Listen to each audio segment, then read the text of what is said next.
Hello? Karen? Please answer my calls and pick up the phone. I know you're there. Aren't you supposed to avoid using your phone in the hospital? The other patients need peace and quiet, you know. Oh, come on. Nobody really follows that rule, and you're aware of it. Besides, everyone else is wearing earbuds or watching TV in the other room. They wouldn't be able to hear me anyway. It's not about whether they can hear you, it's about following the rules. Plus, I didn't pick up the phone because I don't feel like talking to you right now. If you had visited me, I wouldn't have to keep calling you. Why won't you just come over? Let me ask the opposite. Why do I have to go there? Do you even have the slightest concern for me? I was in an accident, you know. And I'm your husband. Doesn't that bother you? No, not really. It wasn't just a minor injury, you know. I have casts all over my body, like a mummy. Relax, drama queen. It was just your arm and leg. Don't exaggerate it to make it seem worse than it is. Hoping I'll feel sorry for you or something. My bone was sticking out of my leg.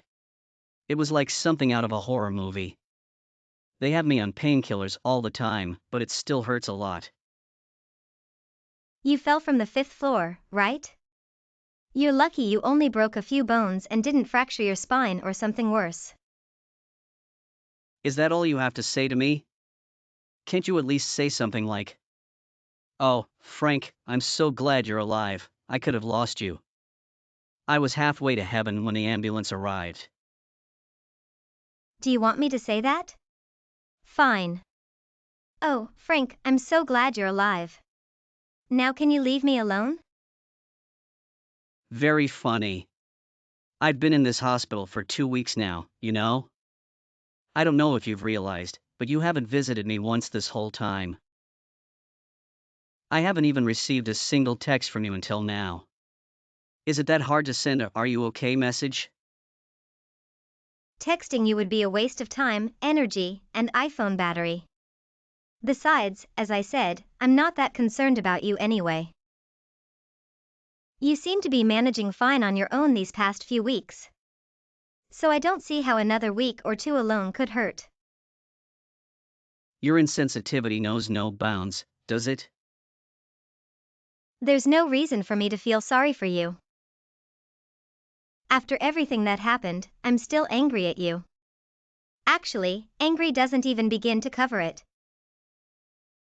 We've already discussed this, Karen. I thought I had made it up to you by now. I did what I needed to for you to forget about it. Oh, you think that's all it takes to make up for what you did to me? I can't tell if you're intentionally ignorant or just plain naive. Seriously, why are you still bringing it up? You said you'd forget about it. Not quite. I said I'd leave it in the past, but I didn't say I'd forget about it. That's why I'm not coming to see you, no matter what. I don't want any connection with you anymore.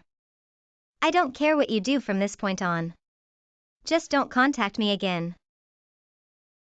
It's not normal that you haven't visited me all this time. It doesn't make any sense. What kind of person would do that?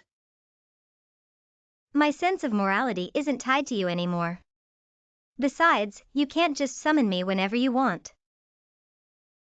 I'm busy. If I wanted to see you, I would, but I don't. Some wife you are. I can't believe I never realized how selfish you could be. If you keep acting like this, I'm going to tell my mother every last detail, got it? Sure, go ahead when you're upset, the first thing you do is run to your mom. You haven't matured past the age of 5, have you? I'm not playing around here. I'm really going to tell her. Be my guest.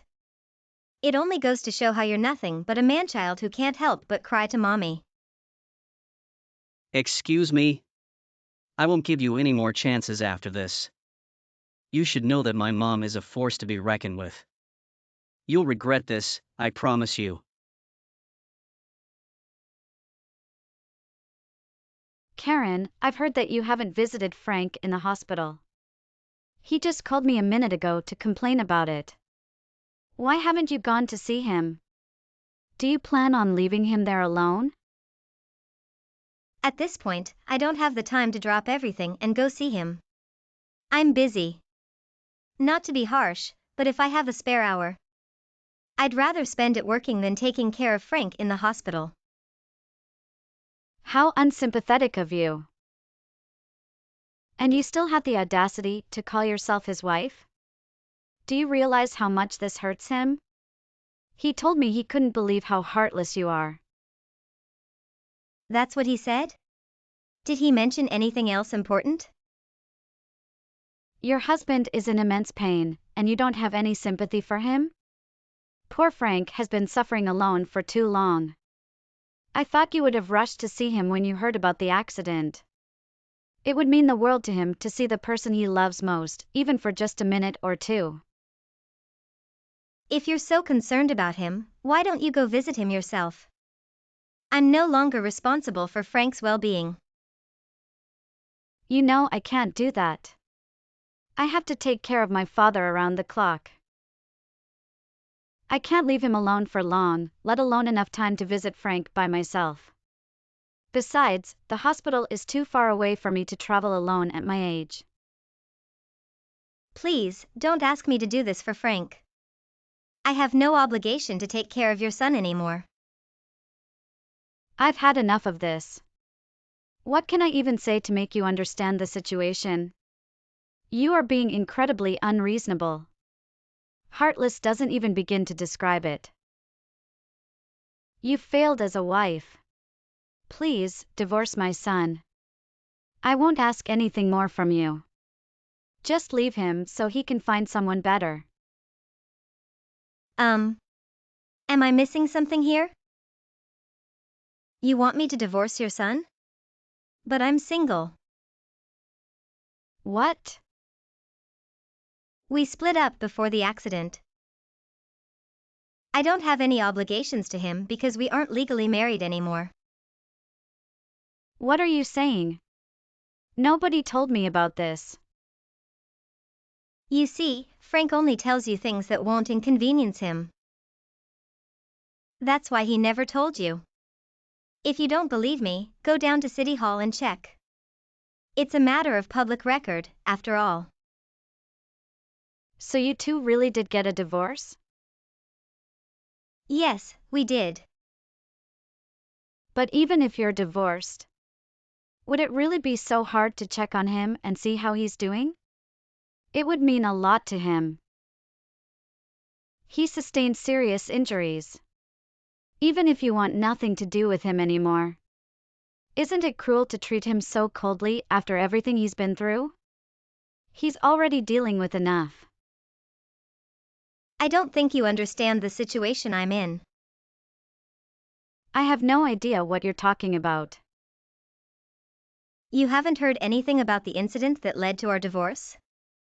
I have a good reason for giving up on trying to be nice to him. I don't understand. What happened between you two? He was the worst husband imaginable. Even thinking about it gets me angry. What happened? I need to know, dear. Tell me everything. Well, Frank went out of his way to keep this from you. So it's not surprising that this is the first time you're hearing about it. I must warn you, the truth is not pleasant. Oh dear. Frank is your son, so what I'm about to tell you might shock you. You should sit down for this. Keeping that in mind, do you still want me to tell you the truth? It's up to you whether you want to listen or not. So, what's your decision? Hello, Karen. My mom was supposed to contact you by now. Have you heard from her yet? I bet she was really angry with you. Actually, she wasn't angry at all. But why? She's my mom. If anyone should be upset about how you treated me, it's her. You haven't told her anything about what you've done to me, have you? Don't worry, you don't have to anymore. I went ahead and informed her about everything. Needless to say, she wasn't pleased. And that's putting it mildly. You told her everything? I only revealed what you've been hiding from her all this time. Now, before you plead for mercy from her, first inform her that we're divorced. She actually thought we were still married. I can't believe you didn't even bother to inform her. It hasn't been long since the divorce was finalized. In practice, we're practically still married. That logic doesn't make any sense at all. Listen to me. We are completely separated and have no connection anymore. That means I have no obligation to visit you in the hospital. But why can't you come and see me at least once? You're making such a big deal out of it. Do you realize how heartless you're being? Do you realize how much pain you've caused me now? How much pain you've caused my family? All the suffering and turmoil caused by your gambling addiction? Oh, great, this conversation again. Haven't we been through this enough times? I apologize for that. I practically begged for your forgiveness. Did you forget that you gambled away every last penny of our savings? If that were the only thing you did, maybe we could have resolved it, you know? But that was just the beginning of our problems. So this is what you discussed with my mother. Not to mention that you stole family heirlooms from my parents' house. Then you sold them and gambled away all the money. Need I remind you that stealing is a crime? You could have gone to jail for that.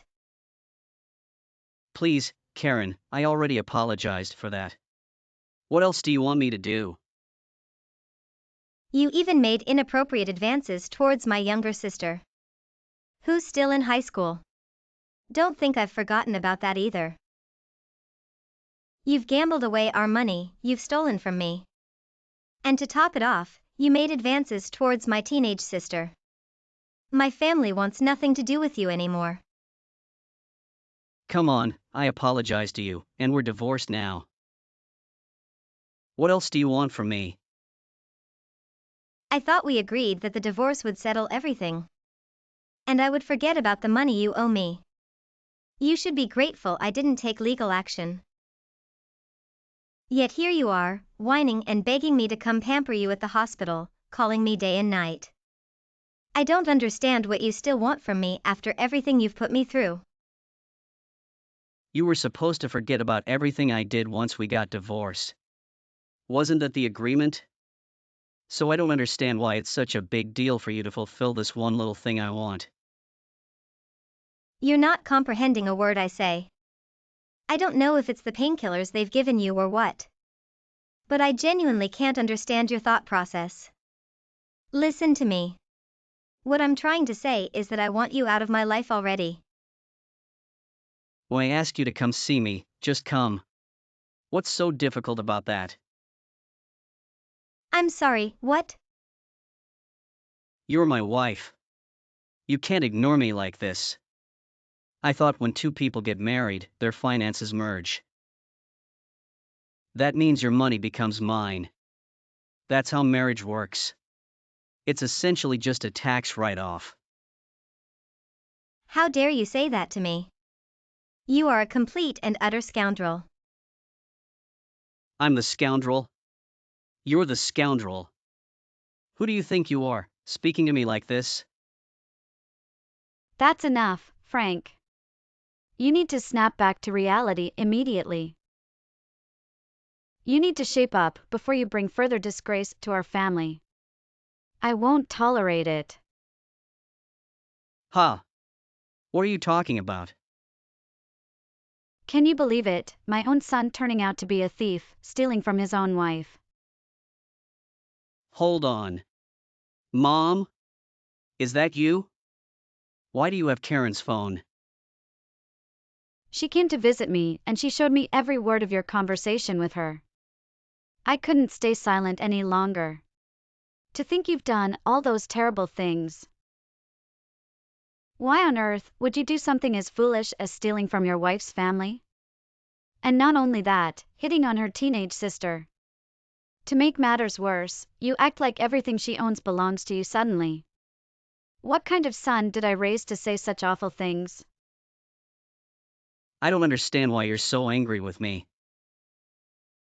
Once I'm done with you, I'm going to apologize to Karen's parents. I can't believe I've been blaming her all this time instead of you. It's so shameful. How could I listen to every lie my foolish son told me without even hearing the other side of the story? Come on, you're my mom. Aren't you supposed to be on my side? How could anyone take your side after everything you've done? Oh, come on. I don't get it. What did I even do? I heard every single word from poor Karen. She told me the exact amount you'll owe her if you keep breaking your agreement by contacting her. $200,000, Frank. Do you have any idea how much money that is? So you're going to pay it for me? Where am I supposed to find that much money? I'm living off my retirement fund, Frank. I can't earn any more money on my own. Look, I know I messed up, but I don't have that kind of money either. You shouldn't let Karen get away with blaming everything on me. I'm your son. You're not the type of woman who would let someone do that, are you? I thought you were stronger than that. She has every right to. This is entirely your fault. I'm not the type of woman who would defend such a disgrace like you in the face of overwhelming evidence of wrongdoing. Oh, the shame. How did I raise a son who lacks such basic common sense? Shame on me. You're exaggerating too much, Mom. You don't need to get so worked up. It's just a small argument between me and my wife, okay? You don't even have the self-awareness to realize how badly you messed up. To think you've been nothing but a good-for-nothing all this time, and I was oblivious. Enough, Mom. All you've done in this conversation is bully me. You always supported me, no matter what. That's who you are. So do it again. Support me here. I've always been on your side, and now I realize I shouldn't have been. I spoiled you far too much your entire life, and now you've grown up to be a worthless man. If only I had known better. I'm leaving to visit Karen's parents now. Although I have no idea how I can make up for everything you've put Karen and her family through. If you have the time to drive all the way to Karen's family's place, then come visit me at the hospital instead. I'm at my wit's end, spending every day alone in here. I can't take it anymore. Everyone else around me has family members constantly showering them with gifts. And I'm the only one in this entire hospital who's been alone this whole time. It's embarrassing, so please just come and see me already. Frank, your actions have brought shame upon our entire family. Once this is all over, you're not welcome in this house again. I hope you understand that. And no, I will not visit you. Is my mom still using your phone? Why aren't either of you responding to my texts or calls? Your mother is on her way to my parents' house at the moment. So, she's going alone. I'm taking care of your grandfather for her. She intends to apologize to my family on your behalf. She's truly remorseful and would do anything for their forgiveness. I empathize with her. Do you think you could get her on the phone with me? I just want to talk to her, even if only for a minute or two. She will return once she's finished talking to my family. Try reaching out to her later. Why would she go straight home without even stopping by to see me? Well, she made it clear that she doesn't want to see you right now, and she means it. If she were to visit you, she might lose control and become angry. Above all, she doesn't want to disrupt your treatment by causing any further disturbances. I can't believe any of this. She's my mother. She would never lay a hand on me, it's not like her. I know her better than anyone. It doesn't make sense. Still in disbelief? Have you forgotten what she said to you at the end of your conversation an hour ago? She told you to never set foot in her house again. It seems evident that she is severing ties with you completely. Cutting ties with me. You must be joking. I'm dead serious. She explicitly told me she won't even open the door for you anymore. She understands the severity of your actions better than you do. At least someone among you has some common sense. This is not good. None of this is good at all. Don't forget that you're the one responsible for all of this. It's called reaping what you've sown, isn't it? I'm the one to blame? I'm the one suffering the consequences. Today, everyone around me has been blaming me and pushing me into a corner. I just wish someone would show a little sympathy, even for a moment. When will you stop playing the victim? You're finally facing the consequences that you've deserved for a long time. The same goes for your balcony incident. 2 empty whiskey bottles on the veranda and a $3,000 ambulance bill. I remember. But still. You're truly embarrassing. While everyone was concerned about you, the landlord, the paramedics, our neighbor you only responded with drunken rambling. Why do you always bring trouble wherever you go? It's like you thrive on causing chaos. I didn't ask for everyone to come rushing to my aid. It's your fault for not being there with me. I was lonely. I was sad. I wanted you by my side. Yes, I know.